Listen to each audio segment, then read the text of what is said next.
Je suis énervée parce que tu dis n'importe quoi devant tout le monde depuis tout à l'heure. Je suis pas lesbienne, faut que je te le dise comment, putain. La vie d'Adèle. Adèle, c'est une adolescente qui est au lycée. Et là, elle se rend compte qu'elle a des pulsions homosexuelles. Et elle va rencontrer une jeune fille qui est un petit peu plus âgée qu'elle et elle va en tomber follement amoureuse. Et pendant tout le film, on va suivre leurs relations passionnées au début et qui vont se terminer d'une façon plus ou moins dramatique. Oui, qui vont se dégrader. Alors Charles, c'est réalisé par qui? Alors c'est réalisé par Abdelatif Kechiche, né en 1960, à mon avis un très grand cinéaste. On n'en parle plus tellement maintenant, qui a 5-6 films à son actif, et des films toujours très intéressants, avec un regard appuyé sur des problèmes sociaux. L'Esquive, peut-être son film le plus marquant de ses débuts, racontait l'histoire de jeunes de banlieue défavorisés qui, réussissent à monter une pièce de théâtre de Marivaux. C'est assez remarquable. Il avait commencé avec La faute à Voltaire, un film assez sympathique. Il fera ensuite un très beau film sur un épicier arabe, La graine et le mulet. Très sympathique aussi. Toujours ce regard sur le quotidien des personnes par rapport à la société, par rapport à leur environnement. La vie d'Adèle sera son film le plus marquant, triple palme d'or à Cannes, puisqu'il a eu la palme d'or et les 2 actrices l'ont eu également, non sans polémique.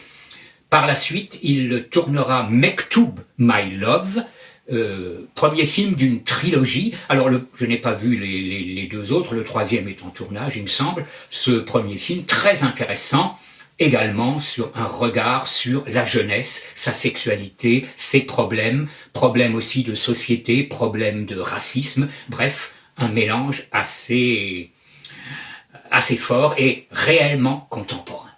Ouais, alors Charles, donc tu disais ce film a eu 3 prix à Cannes, donc oui. C'était Steven Spielberg le président. Voilà, oui. Il a demandé une dérogation spéciale pour pouvoir donner un double prix donc à ces 2 actrices dont on va parler plus tard. Mais Charles, disons, tu parlais de polémique. Alors quelle est la polémique? Alors la polémique, elle concerne le réalisateur et le comportement qu'il a eu avec l'équipe technique, pas seulement. Alors les actrices, notamment Léa Seydoux, s'est plaint de problèmes qu'on aurait imposé des choses sexuellement, car les scènes sexuelles sont assez hot. Il y a beaucoup de scènes sulfureuses, il y a beaucoup de scènes nues. Mais il était, paraît-il, insupportable avec les techniciens, un véritable dictateur. J'ai la conscience tranquille par rapport aux lois. Donc ça a pu poser problème, ce qui fait qu'au César, il n'a pas été récompensé. Il y a juste eu l'actrice qui a eu le prix, alors que on a donné le prix, le meilleur César, au garçon et Guillaume à table de Guillaume Gallienne, qui est sympa, mais enfin qui est quand même 2-3 crans en dessous. Ouais, alors c'est vrai que là, on a vraiment une performance d'actrice assez remarquable, plus que remarquable, parce que moi, j'ai pas souvenir d'avoir vu une performance comme ça depuis des années années. Alors Charles, qui sont ces 2 actrices principales? Oui, alors la plus connue, c'est Léa Seydoux. C'est la fille du producteur? C'est la fille de Jérôme Seydoux, le producteur. Alors, les mauvaises langues diront pistonné, facilité grâce à ça. Bon, c'est une actrice intéressante qui avait déjà quelques films à son actif avant. C'est pas ce film ce film a marqué, hein, mais elle avait déjà quelques films intéressants, notamment un film qui s'appelle Grand Central, avec Tahar Rahim, que j'avais trouvé très intéressant, et qui a une carrière internationale. Elle a joué la Belle, dans La Belle et la Bête de Christophe Gans, aux côtés de Vincent Cassel. Elle a été dans le dernier James Bond, donc une carrière internationale. On l'a vu aussi chez le Canadien Xavier Dolan, juste la fin du monde. Donc une carrière intéressante, plutôt marquée par un cinéma, disons, c'est pas une critique intellectuelle. D'ailleurs, elle a joué même une James Bond girl. Oui, c'est ça, une James Bond girl dans Spectre. Ouais. L'autre actrice, c'est Adèle Exarchopoulos. Alors le nom est un peu compliqué, c'est d'origine grecque, qui a été, elle, la révélation. Elle avait aussi déjà joué, mais c'est vraiment la révélation du film. Elle est totalement étonnante. Hein. C'est une création vraiment totalement fabuleuse. Et elle aussi, grâce à ce film, elle s'est mieux entendue, elle, avec Kechiche que Léa Seydoux. D'après ce qu'elle a dit, je serais prêt à retravailler avec lui. Alors que Léa Seydoux a définitivement fermé la porte. Actrice intéressante, sensible. Je signalerai un film qu'elle a tourné avec justement Guillaume Gallienne, directeur de prison, qui tombe amoureux d'elle. en prison, éperdument. Voilà. Très très intéressant. Tiré d'une histoire vraie. Tiré d'une histoire vraie. L'histoire d'Adèle, un mot aussi, ce n'est pas, contrairement à ce que certains croient, un scénario original, c'est inspiré d'une BD. Le bleu est une couleur chaude. Librement inspiré, mais quand même inspiré. Voilà. D'ailleurs, quand tu parles de polémique, la créatrice de cette BD s'est plaint des scènes de sexe de ce réalisateur qu'elle trouve trop crues et trop chirurgicales. Exactement, oui, exactement. Oui. Alors Charles, donc polémique, tu dis c'est un grand cinéaste. Alors moi déjà je rentre dans la polémique puisque ce film, pour les défauts et les qualités, ça va être vite vu. Les qualités, les qualités, elles sont extraordinaires, c'est ses performances d'actrice, il a le chic pour arriver à donner un naturel qui est absolument extraordinaire. En plus, c'est un révélateur d'acteur ou d'actrice, puisqu'il avait révélé Sarah Forestier. Oui. Là, il révèle Adèle. Il en a révélé quelques-uns. Donc ça, lui-même, c'est un acteur ou ancien acteur. Oui. Donc ça, pour ce côté-là, il est au top mondial. Ça, j'avoue que je pense que Spielberg a dû être très, très, très impressionné par les performances des actrices. On va en parler. On va parler de ces scènes de sexe très très très osé, on n'avait pas vu ça, on avait fait un Brissot la dernière fois, là je pense que c'est encore un niveau au-dessus. Je voulais juste dire, le film précédent, j'en ai pas parlé, de Keshish, c'était La Vénus noire, et l'histoire d'une femme, un peu comme Elephant Man, exhibée dans les foires parce qu'elle a un sexe immense. Donc la sexualité, ça l'intéresse. Ouais, alors je sais pas si j'ai pas vu moi tous ces autres films, où j'ai vu La Graine et le Mulet, voilà, mais c'est aussi cru les scènes de sexe dans les autres films. Je trouve vraiment votre question déplacée et imbécile. Moins que là, mais c'est quand même assez, disons que c'est pas du soft. D'accord. C'est pas du hard non plus, mais c'est disons, réaliste. D'accord. Alors voilà, donc moi je vais m'exprimer sur ce que je ressens de positif et de négatif. Donc le positif, je l'ai dit. Maintenant, le négatif, et là pour moi vraiment c'est criant, il y a quelque chose pour lui d'obsessionnel autour des artistes, et ce qui me dérange, l'obsession en soi c'est pas mal, mais si l'obsession est mêlée à un manque de moyens, ça peut très vite se transformer en cauchemar. Et là, malheureusement, on ressent vraiment le manque de moyens chez Keshish dans sa façon de filmer. Et pour vous expliquer un peu, parce que je connais un peu ça, je connais un petit peu cette technique pour arriver à avoir des belles choses. En fait, il tourne pendant des heures et des heures et des heures. Il donne un thème et il laisse les acteurs et les actrices improviser sur ce thème. Il fait énormément de prises pour que tu t'oublies, que tu t'abandonnes, que tu te laisses aller et ça marche. Et pendant ce temps, les techniciens, ils tournent pour des cacahuètes. Ouais. Donc moi, je suis technicien. Et ils épuisent, d'où les problèmes dont on a parlé. Moi, je suis technicien, je suis caméraman pour la télévision. Je peux vous dire que si un réalisateur me fait ça, moi, je l'étrangle, quoi. Alors là, il y a deux voies. C'est très simple, il y a deux voies. C'est ce que je rencontre aussi dans mon métier.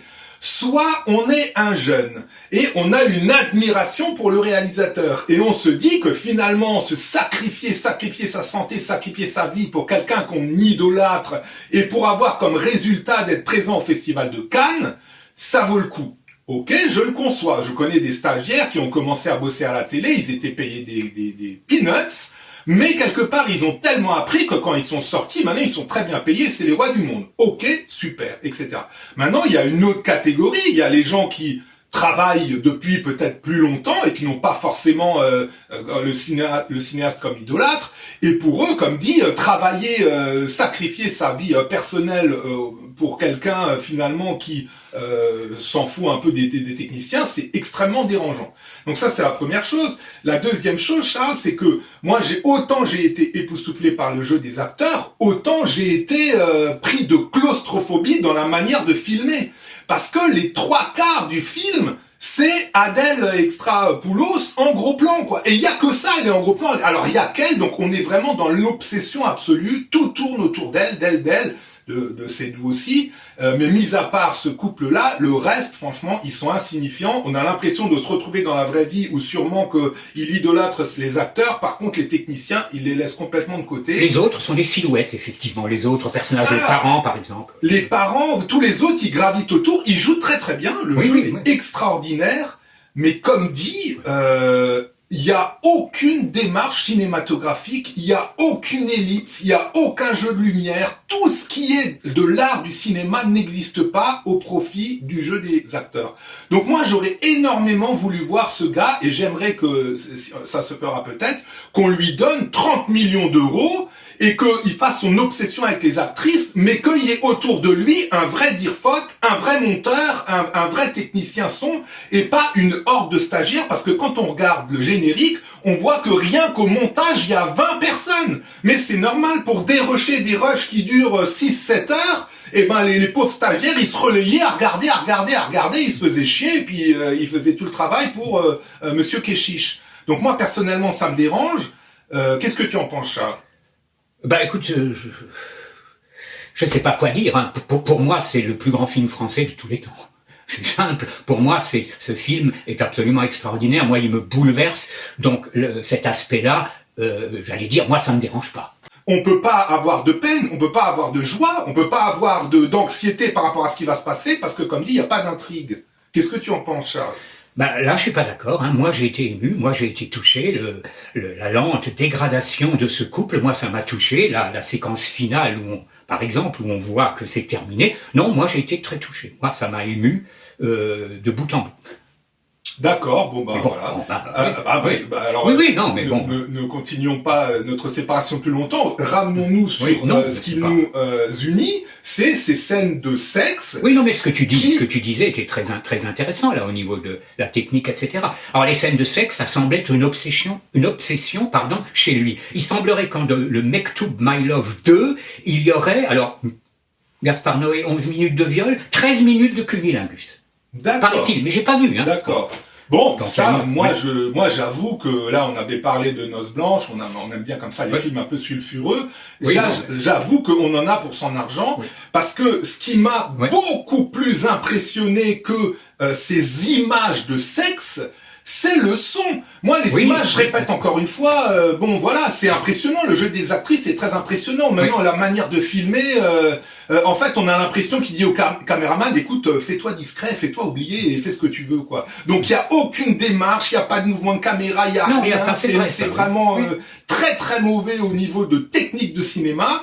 Par contre, ce jeu des actrices hyper réaliste, où là, vraiment, c'est pas qu'on a l'impression, c'est qu'on est sûr qu'elles prennent un pied de dingue, et comme la prise de son est très très performante, on a ce souffle des adolescents dans les oreilles qui sont en train comme ça de vivre une passion extraordinaire, et ça j'avoue que c'est très très très impressionnant.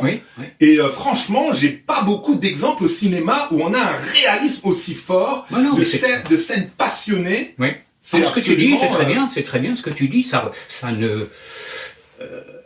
ça n'entraîne pas une opposition entre nos deux avis, je pense. Toi, tu as plutôt un avis technique. Hein. On ferait un documentaire, et ben on filmerait exactement pareil, la lumière serait la même, la façon de filmer serait la même. Donc moi ça me gêne. Maintenant, je pense bien évidemment que c'est dû à un manque énorme de moyens. Mais on avait vu le même problème chez Brissot. Brissot, dans Noces Blanches, malgré un manque de moyens, il nous fait un film de cinéma. Là, il y a un manque de moyens, mais c'est un documentaire. Donc, autant moi, j'adore les documentaires, et là, encore une fois, c'est un documentaire sur l'éveil de l'homosexualité chez une jeune femme.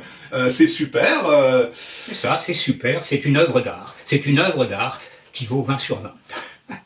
Non, pour moi, et je peux le revoir à l'infini, tu vois, et je suis toujours autant touché. Je l'ai revu pour préparer notre vidéo, pas de problème. Bah écoute, c'est super que tu le défends. Ah oui, non, mais je le défends à mort parce que pour moi, je te dis, c'est une œuvre d'art. Je vais juste terminer en disant le titre original, c'est La vie d'Adèle, chapitres 1 et 2. Pourquoi, Charles? Oui, simplement parce qu'il y avait 2 parties dans le bouquin.